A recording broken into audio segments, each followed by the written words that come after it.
Au cours des dernières semaines, l'armée américaine avait pour principale mission d'assurer le blocus des ports iraniens. La nuit dernière, elle a frappé de façon directe les forces de Téhéran. Des explosions ont notamment été signalées dans la ville côtière de Bandar Abbas. Les cibles, des lanceurs de missiles positionnés près du détroit d'Ormuz et des navires suspectés de poser des mines. Des frappes qualifiées de défensives par l'armée américaine qui dit vouloir protéger ses bases dans la région.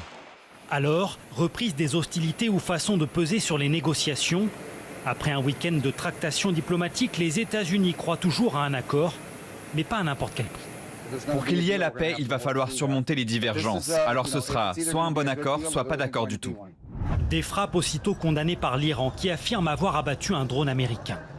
Via un communiqué lu à la télévision d'État, le leader suprême menace de riposter. Les États-Unis ne disposent plus d'aucun lieu sûr dans la région pour mener une agression et établir des bases militaires. Ils s'éloignent chaque jour davantage de leur ancien statut.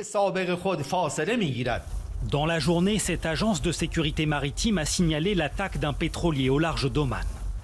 Le cessez-le-feu est-il enterré? Au Liban, sur l'autre front de cette guerre, l'armée israélienne étend son offensive contre le Hezbollah avec des frappes sur les villes de Tyr et de Nabatiyeh, fief de la milice pro-Iran. 11 personnes ont été tuées dans un raid aérien. Israël appelle les habitants à évacuer la zone. Nous allons intensifier les coups, la puissance et nous allons écraser le Hezbollah. Alors, reprise durable des hostilités ou façon de peser sur les négociations après un week-end où Donald Trump s'était dit optimiste, l'espoir d'un accord de paix rapide semble aujourd'hui s'amenuiser.